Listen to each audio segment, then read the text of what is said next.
CPS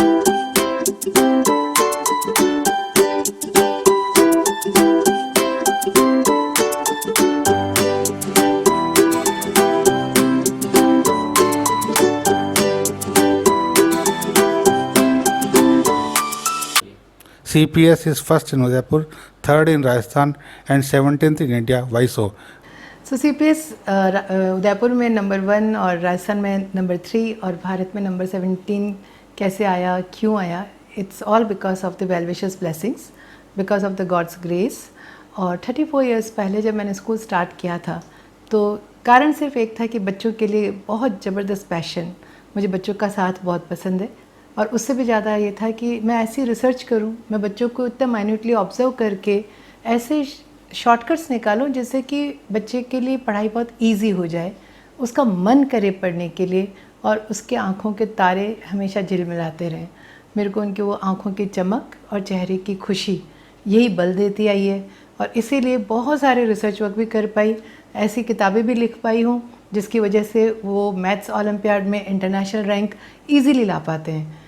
तो ऐसे बहुत सारे इनोवेशंस किए हुए हैं स्कूल में जिसके वजह से एजुकेशन वर्ल्ड के जो पैरामीटर्स आते हैं उसमें वो पैरामीटर्स इस प्रकार के हैं जो कि फिक्स्ड हैं, उनको जब हम भरते हैं तो उनके ऑटोमेटिकली मशीन नंबर्स देती है, तो वो पैरामीटर में हम खरे उतरते हैं, इस वजह से इतने अच्छे मार्क्स मिल जाते हैं। ये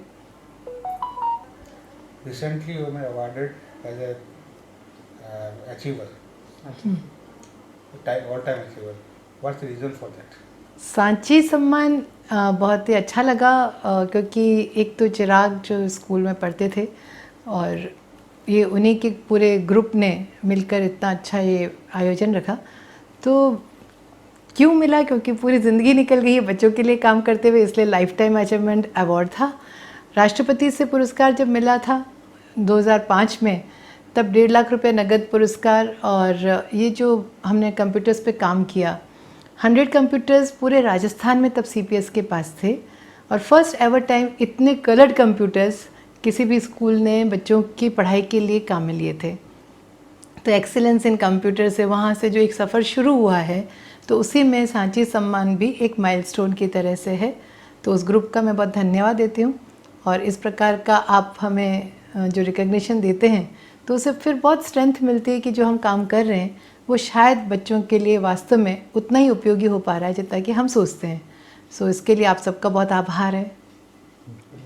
CPS स्कूल अन्य स्कूलों से बेहतर और अलग क्यों है? सर, मैं जब कक्षा 6 में पढ़ती थी, मेरे पिताजी का गांव है देवगढ़ मदारिया, वहाँ पे मैं एक सरकारी स्कूल में गई जहाँ पे मेरी चाची जी प्रिंसिपल थी और उन्होंने मुझे आधा घंटे तक वो 20-25 लड़कियों को संभालने का एक टाइम दिया। जब मैं उन बच्चों को कुछ समझा रही थी, मैं खुद ही 12-13 साल की थी और जब मैं उनको समझा रही थी तो उनकी वो ऐसी मासूम सी आँखें और उनमें इतनी ललक, इतनी भूख किसी चीज़ को जानने की, तो उसने मुझे ये बल दिया था कि मैं बड़े होकर ज़रूर अपना खुद का स्कूल चलाऊंगी। मैंने अपने पिताजी को कहा कि मैं बड़ी होंगी तो मैं अपना स्कूल चलाऊंगी और उनको हंसी भी आई और उनका अच्छा ठीक है फिर तो तुम बहुत अच्छी पढ़ाई करो। जब मैं 11th में आई तब तक मेरी सगाई हो गई थी और BSc के 3 सालों में मेरी शादी भी हो गई थी और दोनों बच्चे भी। जब मैंने अपना लास्ट पेपर दिया था BSc फाइनल का तब मैं हॉस्पिटल से ही गई थी और मैं पूरे जोधपुर शहर में अकेली लड़की थी जो जीप भी चलाती थी, कार भी चलाती थी। तो उस रोज़ भी मैं कार चला कर ही गई थी और अपना लास्ट पेपर दे कर सीधे हॉस्पिटल आई थी। तो इस तरह से कि सफ़र शुरू हुआ था और फिर मैंने किराए का घर ढूंढा और उसके अंदर ये देखा कि वैशाली नगर के अंदर ये घर मिल गया तो वहाँ पे अपन स्कूल स्टार्ट करें। तो उस किराए के भवन से जब मैंने स्कूल स्टार्ट किया तो सबसे पहली बात तो ये थी कि स्कूल में आएगा कौन, क्योंकि कोई जानता ही नहीं कि वहाँ ऐसी रिमोट सी जगह पे कोई स्कूल भी खुला है। तब 3 साल तक मैं उदयपुर के लगभग हर घर में जाकर मैंने बच्चों को और लोगों को बताया कि सहेली नगर में इस प्रकार का ये स्कूल खुला है। और बहुत सारे हर्डल्स थे, बहुत सारे ऐसी बाधाएं थी जो उस वक्त के लिए काफ़ी बड़ी थी, लेकिन क्योंकि जुनून था तो वो बाधाएं ही नहीं लगती थी। बस बच्चों को पढ़ाना है और ऐसी चीज़ कुछ करनी है जिससे कि बच्चों की ये यात्रा बहुत इजी हो जाए, उनका मन करे। उस वक्त मैंने स्कूल के लिए नाम दिया था, एक पंच लाइन दी थी, फीलिंग ऑफ बिलोंगिंगनेस। मुझे ऐसा लगता है कि जब अपनेपन का भाव होता है तो अपने आप ही बच्चा उस बात को एक्सेप्ट करता है जो हम उसको कराना चाहते हैं, स्वीकार करता है उस पढ़ाई को और फिर स्वयं खुद विलिंगली पढ़ने के लिए प्रेरित होता है। तो फीलिंग ऑफ बिलोंगिंगनेस एक बहुत बड़ा हमारे स्कूल का ये फार्मूला है, एक तरीका है कि जिसकी वजह से बच्चे बहुत खुशी खुशी पढ़ाई करें। आज जो हालात हैं, जिस तरह से पाश्चात्य संस्कृति देश पे हावी हो रही है और मोबाइल वगैरह बच्चों के हाथ में आ गए हैं, तो आप क्या सोचती हैं कि जो बच्चों का स्तर गिर रहा है उसके लिए आप क्या सोचती हैं, आपका स्कूल कैसे इस पे कॉप अप कर रहा है? सर जैसे मैंने कि कहा, मुझे बच्चे बहुत पसंद है, तो मेरे तो बच्चे ही मेरा पैशन है, मेरी लाइफलाइन है। तो मैं ये कैसे मान लूँ कि बच्चों का स्तर गिर रहा है? बच्चों का स्तर तो कभी गिर ही नहीं सकता, वो तो एंजल्स हैं, भगवान के बराबर हैं। तो फिर किसका स्तर गिर रहा है? इस पर अगर विचार करेंगे तो आप पाएंगे कि बच्चा माँ के पेट से तो ये नहीं सीख के आता कि वो मैदा खाएगा, नूडल्स खाएगा या एरेटेड ड्रिंक्स पिएगा या इस तरह से जवाब देगा या मोबाइल को यूज़ करेगा। उसको किसने सिखाया? जो सिखाने वाले हैं उनके स्तर को ऊंचा करना पड़ेगा।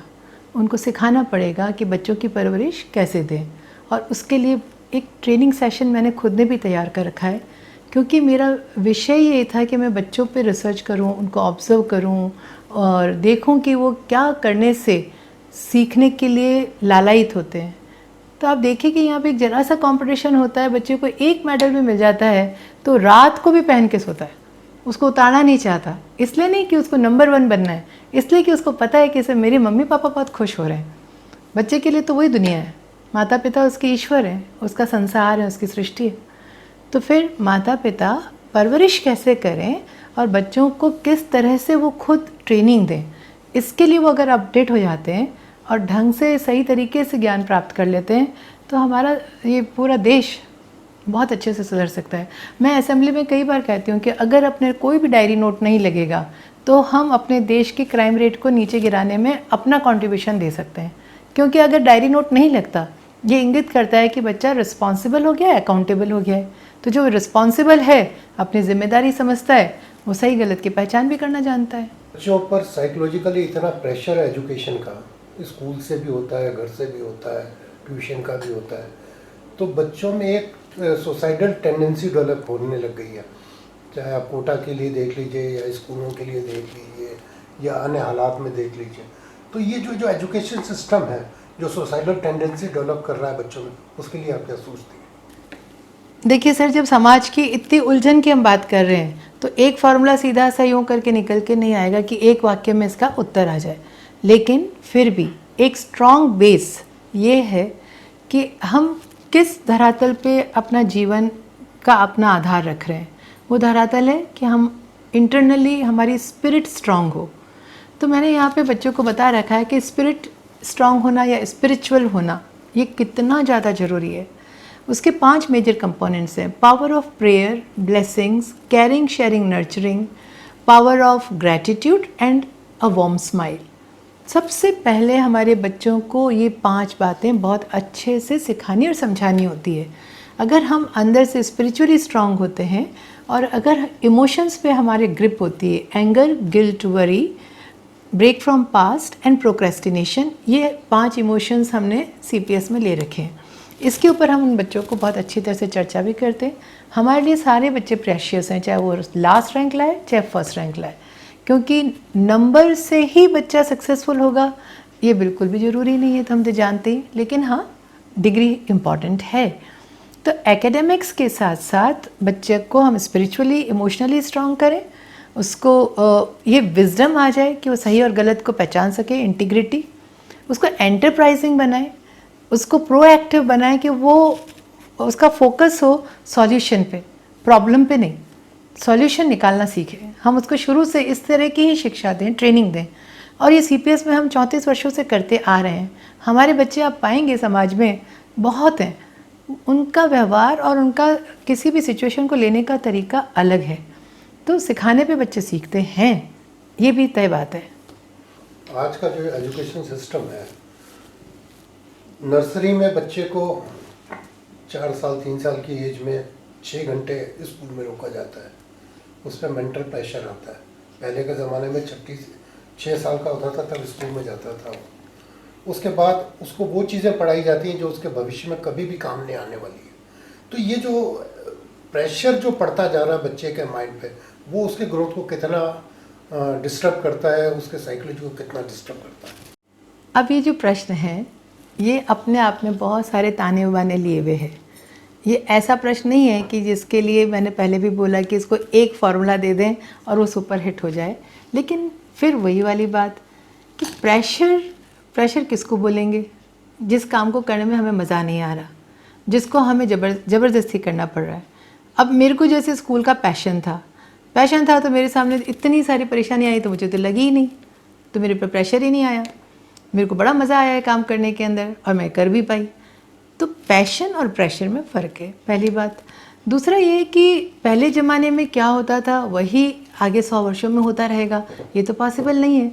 तो समय के साथ, काल के साथ हमें बदलना तो पड़ेगा।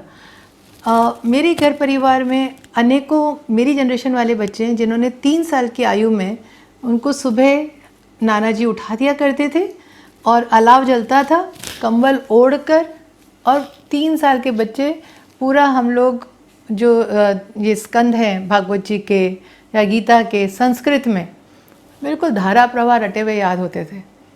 तो वो उम्र है 7 साल के पहले हम लोग ये जैसे शंकराचार्य जी हैं 6 साल की उम्र में चारों वेद जानते थे। तो बच्चे का मस्तिष्क उस वक्त बहुत ज़्यादा चलता है, पर हाँ, बिना प्रेशर के उसको पैशनेटली अगर हम डील कर लें तो वो 7 साल की उम्र तक उसके ब्रेन सेल्स बहुत बनते हैं, और उन ब्रेन सेल्स को अगर हम सेटिस्फाई कर देते हैं तो वो परमानेंटली रहते हैं, अदरवाइज़ वो ख़त्म हो जाते हैं।